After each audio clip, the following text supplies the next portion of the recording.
We will guide you through how to change texture of clothes in Photoshop. Quick disclaimer, skipping a single step will affect your final result.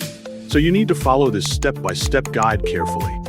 If this guide helpful, don't forget to like and subscribe. First, don't forget to comment if you still need our help or want to ask something, and we will reach you as soon as possible. Second, open Adobe Photoshop. Open the image or project containing the clothes whose texture you want to change. Go to File and choose Place Embedded to import a texture as an editable smart object.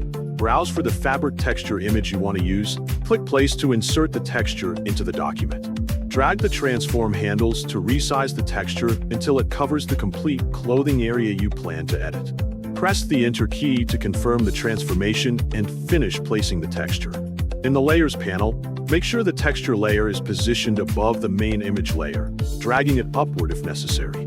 Click the Texture Layer's eye icon to hide it temporarily so the original clothing remains clearly visible.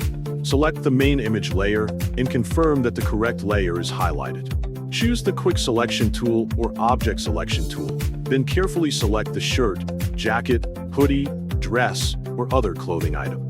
Return to the Layers panel and select the texture layer again without removing the active clothing selection. Click the Layer Mask icon at the bottom of the Layers panel so Photoshop restricts the texture to the selected garment. Click the Texture Layer's eye icon again to make it visible. Open the Blend Mode menu and try Overlay, Soft Light, or Multiply to combine the texture with the garment's original lighting and folds. Choose the blend mode that produces the most natural fabric appearance.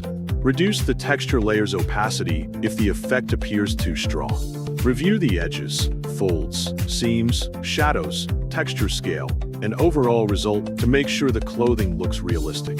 Finally, save the project as a PSD file so the texture, mask, blend mode, opacity, and original image remain editable.